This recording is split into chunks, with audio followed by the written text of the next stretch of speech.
Secara sains saya ingin menyampaikan ini. Kami sudah menguji ke lab tanah. Kami menguji untuk kandungan hormon, kandungan spora, kandungan bakterinya. Jadi kesimpulannya apa di lab ini bukan pupuk, bukan pestisida, dan bukan hormon, tapi bayi hormon.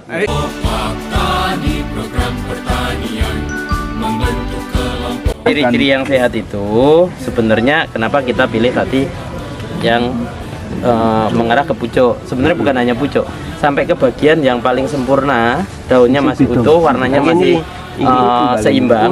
Itu yang kita ambil. Misalnya ada 5 daun dari pucuk ke bawah, itu masih seger, nggak ada bercak-bercak. Itu yang kita ambil. Jadi nggak dijabut sampai akar-akarnya.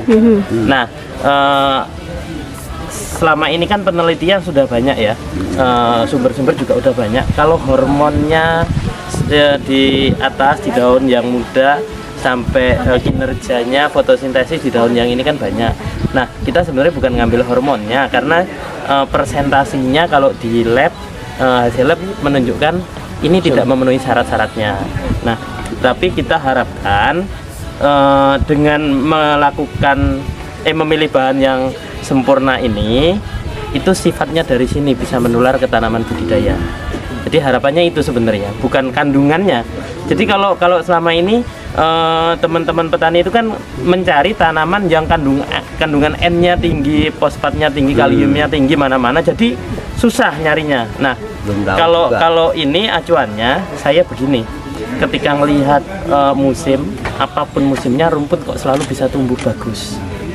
Nah, kadang-kadang ada rumput yang kanan kirinya dimakan hama banyak, kok ada beberapa rumput yang tidak dimakan sama sekali. Nah, itu yang saya pilih.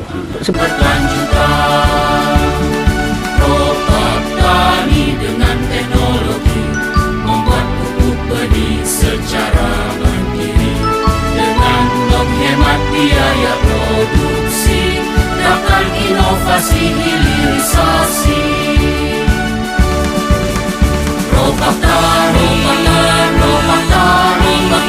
Terus bertekad majukan petani. Petani itu hebat, petani itu keren, pertanian maju mandiri modern. Ropak tani,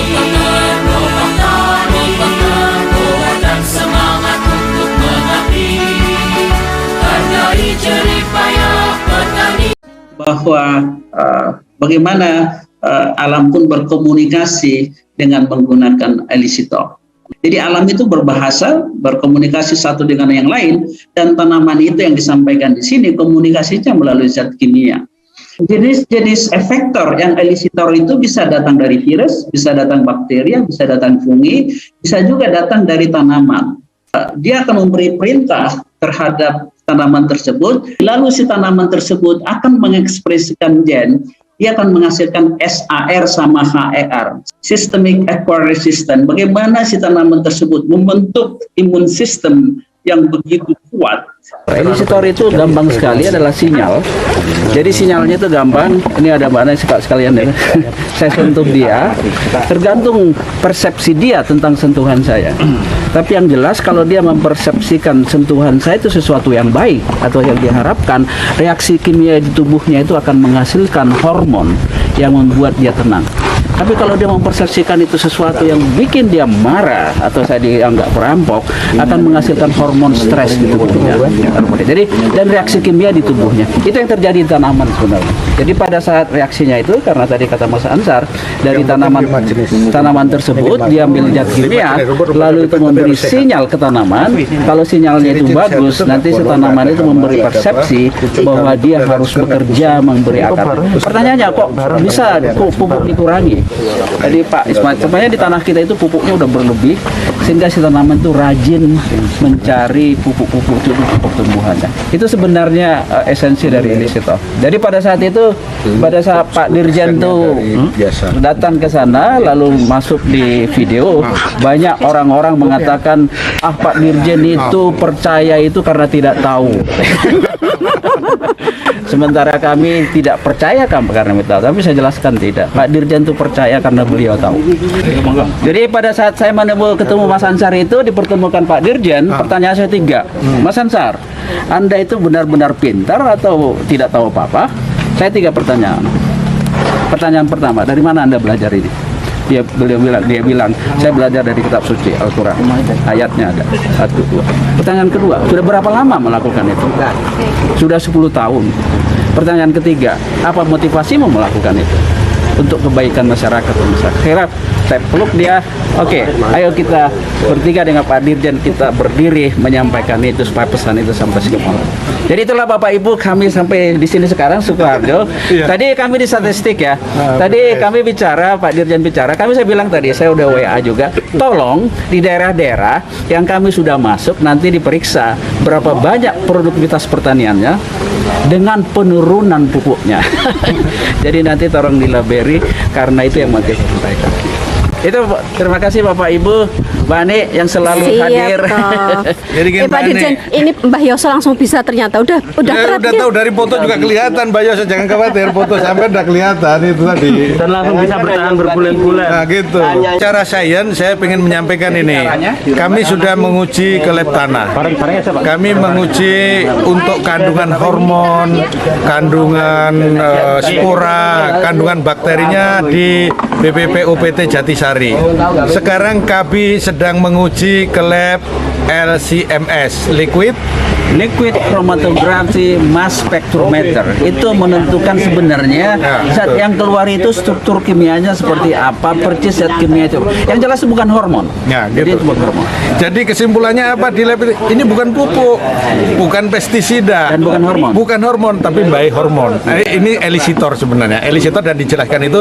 Jadi yang berminat ingin riset, ingin penelitian, ingin kajian, mencari metode ilmiah, pengen disertasi dan lainnya, pelajari dulu satu ilmu kinesiologi. Ada di Google, di YouTube apa silakan ilmu kinesiologi. Yang kedua ilmu epigenetik, the new biology. Jadi metode biologi baru lah ada ilmunya itu. Ini mempelajari.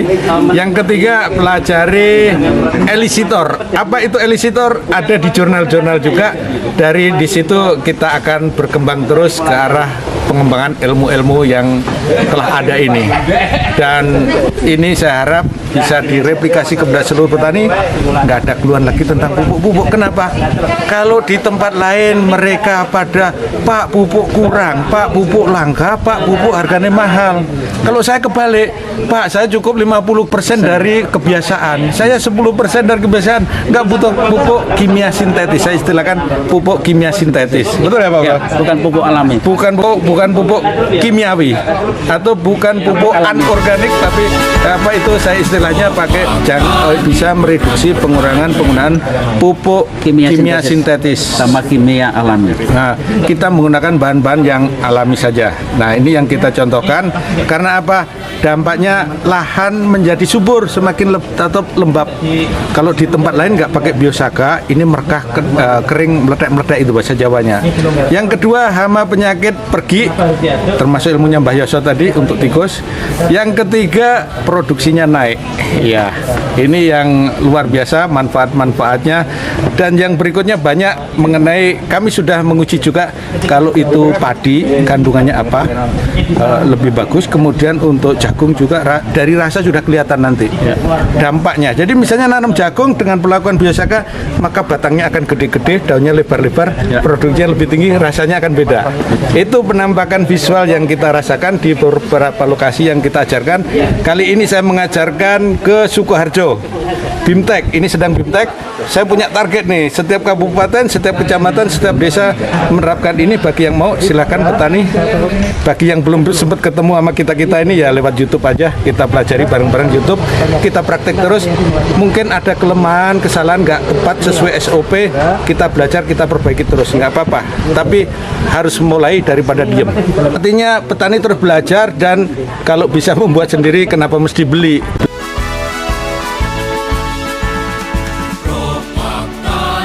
Pak Menteri selalu berpesan pada saya, seluruh penyuluh, kadis, dan petani harus selalu berinovasi, mencari inspirasi kreatif untuk meningkatkan produksi sehingga hari esok lebih baik daripada sekarang. Tugas saya adalah mempertahankan swasembada beras dan mengejar swasembada jagung. Dikasih waktu tahun depan harus swasembada jagung, dan ini challenge bagi kita semua petani. Mohon dukungannya semua. Dengan teknologi ini insya Allah saya optimis tercapai ini. Luar biasa, pangan Indonesia kuat. Apalagi